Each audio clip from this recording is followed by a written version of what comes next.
Well, good morning, everybody. It's the 15th of October, 2024, and regardless of the date, my name is Larry Jacobs, and this is Pre-K-12 Education Talk Radio. Thank you for being with us today or whenever you're listening. We do archive everything over at our website, which is ace-ed.org.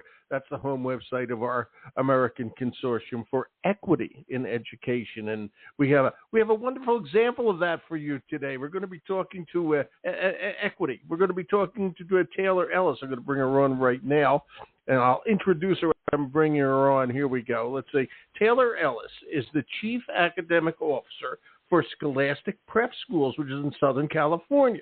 And by the way, thank you to my friends at Discovery for introducing me to Taylor.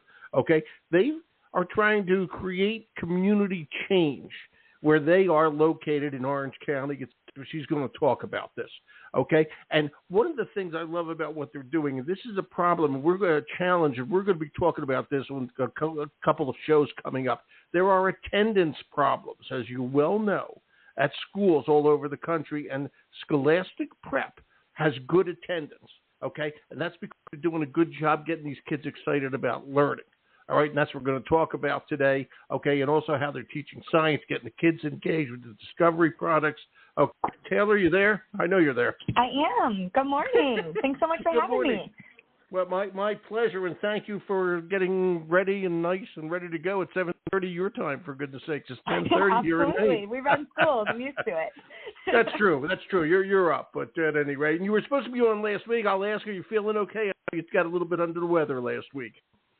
Yeah, thank you so much for rescheduling. I was actually on the East Coast, and I was so excited I wasn't going to have to deal with the time change, and I think traveling just got to me, and I couldn't make it happen. So go the best laid plans of mice and men, as they used to say, okay? I'm glad you're with us today, and I hope you have a nice big cup of coffee steaming next to you, okay? It's a pleasure to have you here. It is. I'm going to start off with the simplest question. Brag a little bit. Tell us about Scholastic Prep Schools, where you're the Chief Academic Officer, and I don't know you that well, but I do know you're doing a hell of a good job, because the kids are doing great. Thank you so much. You're welcome. So I'm Taylor. I work at Scholarship Prep. So Scholarship Prep is, you kind of shared a little bit before, but we're a really small network of public charter schools in Southern California. We currently serve grades TK, so transitional kindergarten through 8th grade. We're hoping to open a high school soon, but, working on finding a facility. That's okay. Pre-K through 8 is great. Right. So our schools are dedicated to creating community change. We operate trauma-informed community schools. And what's really unique about our program is that we operate these programs with a particular emphasis on supporting our students who are experiencing homelessness and those in the foster care system. It's a little bit unique what we do. We do serve currently 3 counties. We have a school in Oceanside, which is in San Diego County. We have 2 schools in Santa Ana, which is in Orange County, and then we have 1 school in Wilmington, which is in LA County, and we're super excited to be opening 2 new fall, 1 in Riverside County and 1 in San Bernardino County. And, in terms of our demographic, we serve, like I said, a lot of students experiencing homelessness. Over 25% of our kids in our Orange County campuses are currently experiencing homelessness, and organization-wide we're at about 17%. Which is a much higher percentage than most schools in our area and significantly higher than the charter schools all over California. Yeah, and thank you for handling it. I hate to hear that kids and families are homeless. Everybody hates that. And I know it's a big challenge out in California, okay? And, the more so than here where we are, okay, here in Maine, which is a smaller, less populated state, et cetera. We have our share, but nothing like what you're experiencing out there, okay? And how do people, if they're homeless, and I don't know enough about their situation, how do they find out about you? How do you get people interested in your school? This is so interesting to me, Taylor. That's a great question, and we ask ourselves that as well.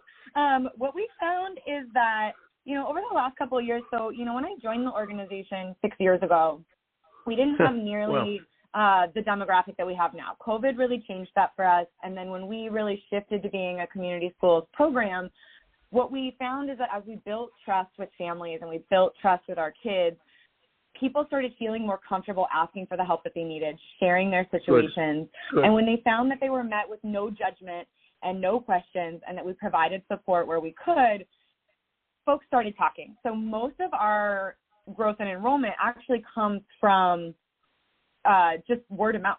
Families who have shared their situation with somebody who is experiencing something similar, and they share what we can offer, and then we get kiddos to come. We also have a phenomenal chief community schools officer who works on all the community partnerships. And so we, through those partnerships also, they give recommendations to families who might need additional supports that could be provided through our programming. So kind of dual parts there, but as a result, we have the community we have, and we're so happy to be able to support our communities and provide a safe space for our kids.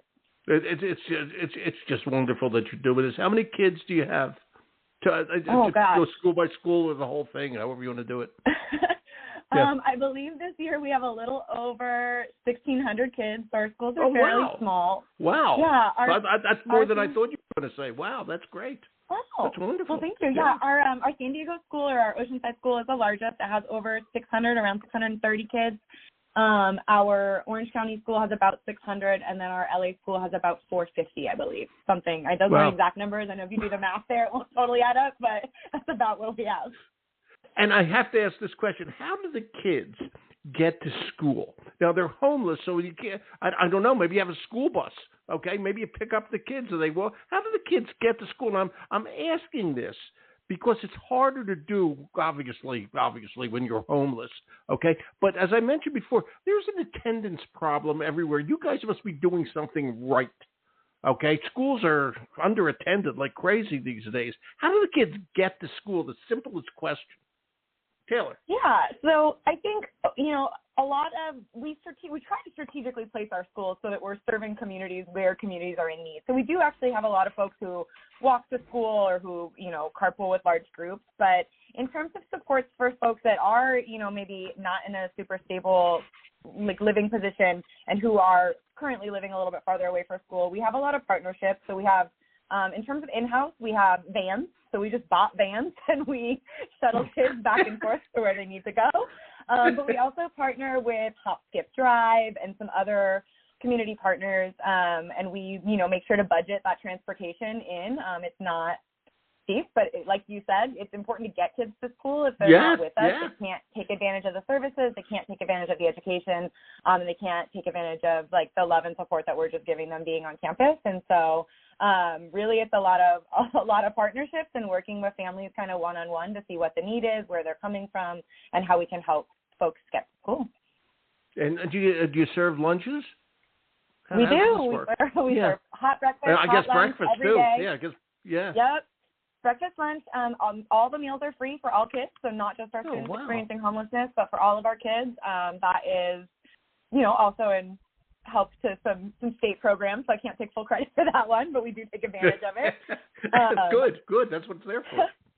Yeah. We also, I think, something that's a little bit unique in addition to, so we do the free lunches, the free breakfast, but we also provide free snacks for our kids. So part of our community schools program is that we have on-site student resource centers in every single class. So in every single classroom, there is a little resource cart. We call it a rainbow cart because it looks like a rainbow. And it has snacks for kids. It has toothbrushes, toothpaste, combs, hair gel, feminine products, anything that a kid might need to be ready for school in terms of basic needs that they may not be able to get somewhere else. And that's available to everybody. And we work really hard to create a culture where nobody feels some kind of way about going to those carts. And so in the beginning, when we first rolled them out, there's a lot of questions, right? Like, well, do we only let our kids experiencing homelessness use them? What about other kids? And we basically said, we are going to budget for every single kid, regardless of their situation, for them to take advantage of those carts. And what we found is that when we take away the stigma and make it okay for everybody and don't question kids when they need things, it became a non-issue, and people really utilize it. Nice. And literally we have a principal whose kid goes to the school and she's like, Mom, I forgot to brush my teeth this morning. It's it's okay, I'll just get a toothbrush when I go to school. So kids can come to school and want for nothing. And that's the whole point. And what we really try to create is this culture of a safe space where kids know they're going to be taken care of so that they can then live their best educational life and take advantage of those opportunities, because we know kids can't come to school and learn if they are not fed, if they are tired, if they don't have clean clothes. And so we really work hard to provide all those things. And kids are kids. How do the kids handle their interrelationships between the kids who have a home and the kids who are homeless? Okay, how do the kids work together, and how do they learn to understand? Okay, their friends, their kids who are in a different situation. Yeah, so I mean, we don't really talk about it like that. So kids come to school and they're kids with us, right? And so kids are kids, and I'm sure that amongst themselves they may share as much as they want to or need to, but it never becomes something that we single kids out for. We never pull a student aside or, give any indication that somebody's living situation might be different than anybody else's. And we work really hard to train all of our staff on trauma-informed practices. So really being able to understand what trauma, does to the brain, what that looks like in the classroom, how that shows up in the classroom, how to react in moments of, maybe some not great coping mechanisms that kids have exhibited. And so by kind of just creating this culture of like, we are all here together in this community learning together, I don't think it becomes an issue. In terms of social emotional That's great to support hear, by the way. That's wonderful. Oh, That's wonderful. I mean it. In terms of social emotional support in general, we know, after COVID, that became such a buzzword. Everybody wanted to talk about social emotional support. And it is really important. And I'm not glad COVID happened, but a silver lining is that came to the forefront and that people realized it's important. Yeah. So we do put a lot of effort, energy, money into our social emotional learning program. So every single class starts with 30 minutes of what we call a morning meeting. And morning meeting really has a couple of components, but it starts with a greeting by name, an individualized greeting by name at the door every day from every teacher. So kids who switch classes get an individualized greeting at every single class that they walk into. And that's super important for us because sometimes, kids go home, and not just for students experiencing homelessness, kids in general, right?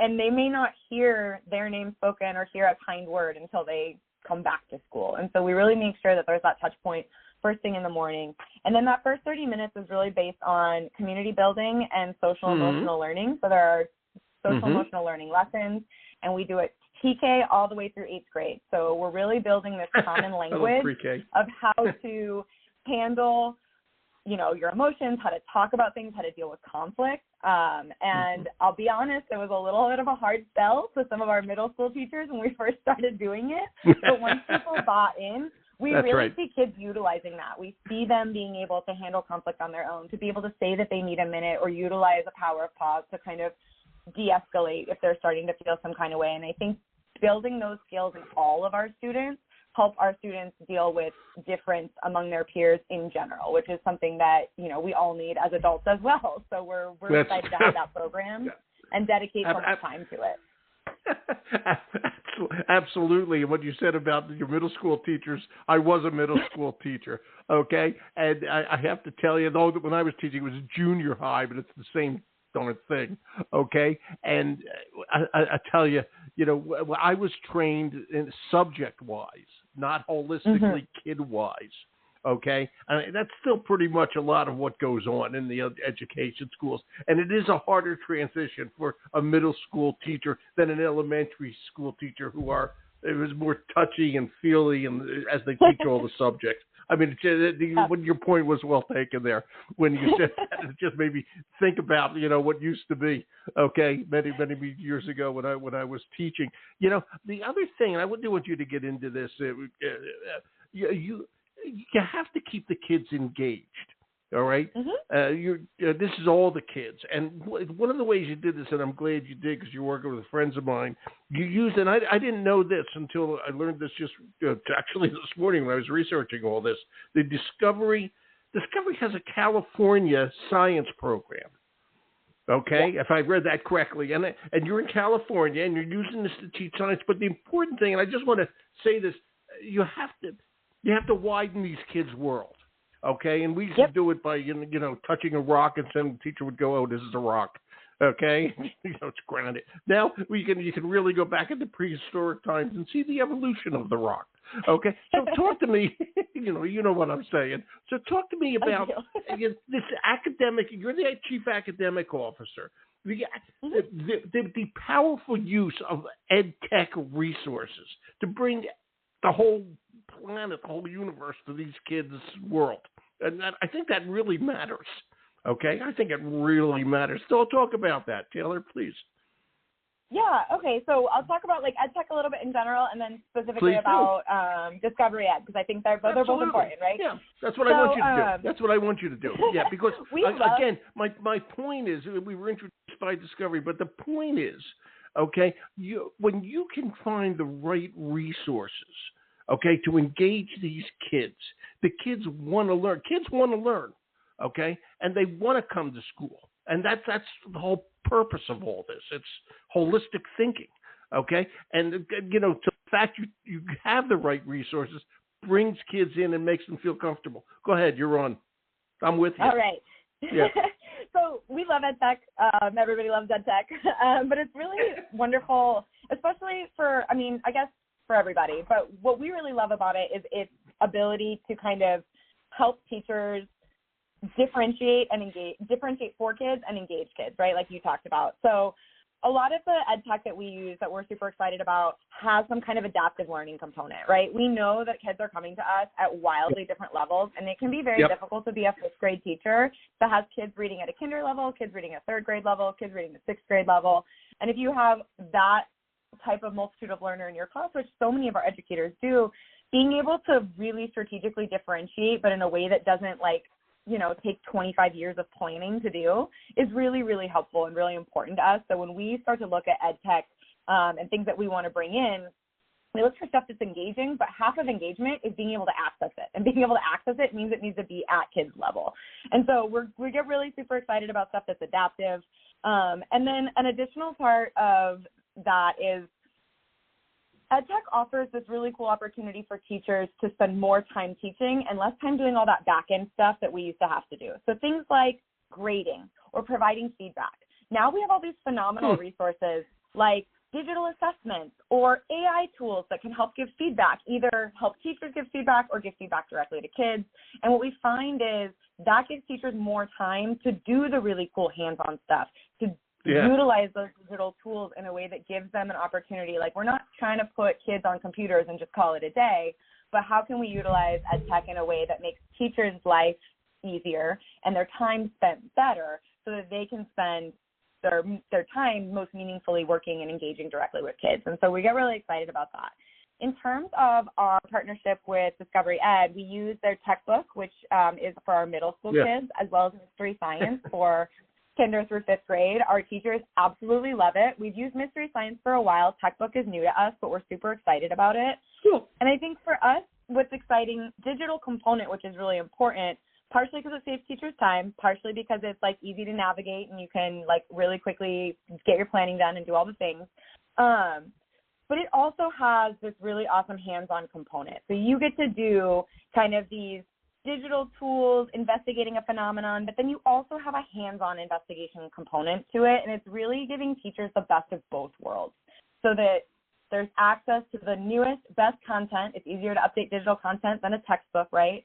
So to be able to have the newest, best content constantly and also pair it with these really meaningful hands-on activities have made science really meaningful for our kids. And we also kind of shifted our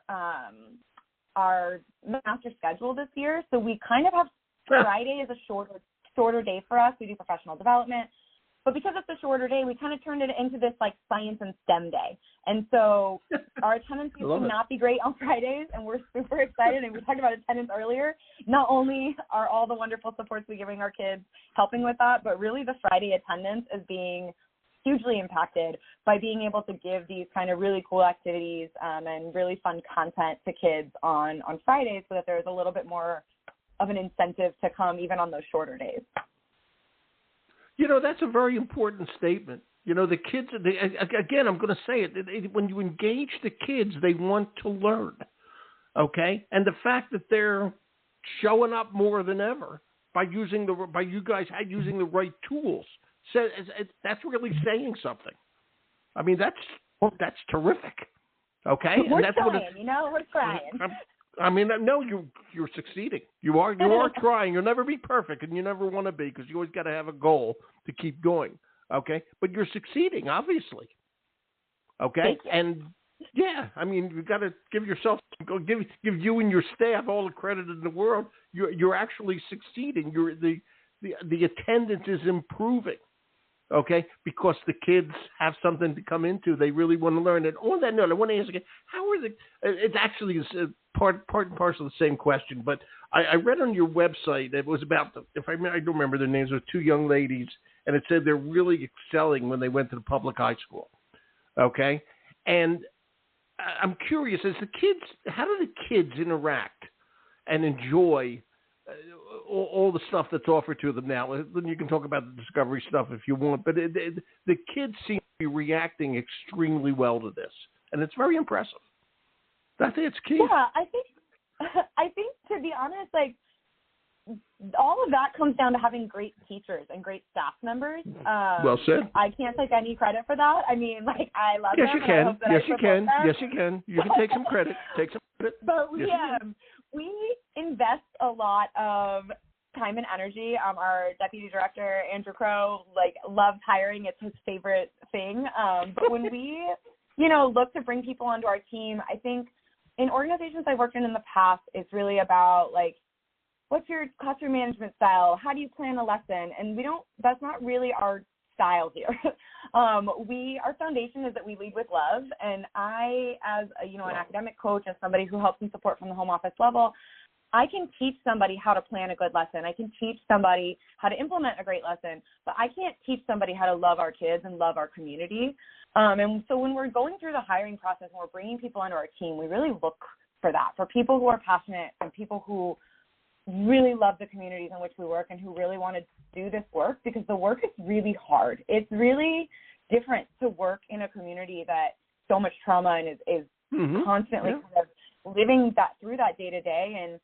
And so I think in terms of, why kids are so engaged, yes, we have great resources. We have great partnerships with, curriculum providers, and I think we do a good job at vetting all of that.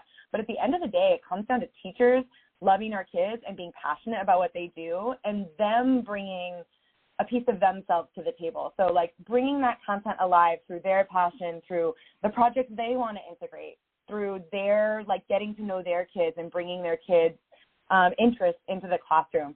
All of that is really what makes our program phenomenal, and all the resources in the world can help with that by giving tools and by giving, resources to teachers. But at the end of the day, it's our teachers' passion and our teachers' love for our kids that I think really gets kids engaged in that way. Yeah, and I agree with you 100%, except I'll say it's everybody involved with the school, okay, including you, okay, because it's obvious it's a nice community of educators. It really and truly is. I'm curious, and I said your title, Scholastic Prep School's Chief Academic Officer. And I'm sure you have a pre-K through 8 assignment there. And I just want people to say, what do you do as Chief Academic Officer? How would you describe your job? That is a great question that I ask myself all the time. Overall, I'm sure it's ever evolving. But how about this morning? How would you describe your job? I think so. Overall, I oversee all of our programming. So all of our academic programming, I do all of our curriculum adoption, evaluation, and purchasing. I don't do it by myself, but I oversee and support all of our professional learning. I oversee all of our professional learning, so I set all those calendars. I oversee all of our assessment.